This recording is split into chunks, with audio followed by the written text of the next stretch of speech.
Pak Jokowi.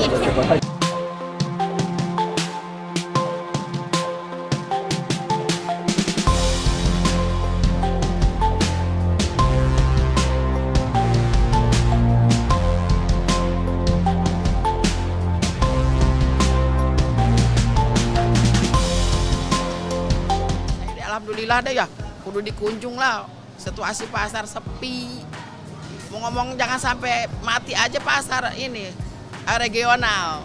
Iya gitu, jauh deh gitu. Kan kalau sebelum Covid mah ya alhamdulillah deh gitu. Insya Allah rame lah gitu. Ada ini, kalau ini mah pas habis Covid aja ke sini makin sepi. Bantuan dana sembako ya. Harga bawang dari turun sekarang 30, turun dari harga 40, 35, 30. Seneng banget di wawancara Pak Jokowi langsung. Bangga sama presiden sekarang. Iya, dia mau turun langsung, seneng banget.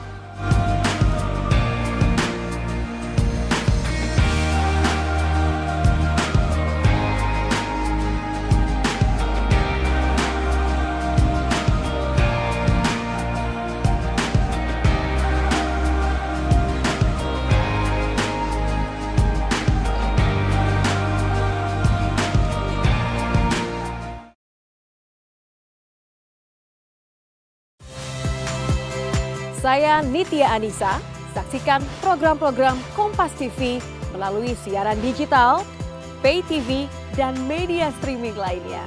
Kompas TV, independen, terpercaya.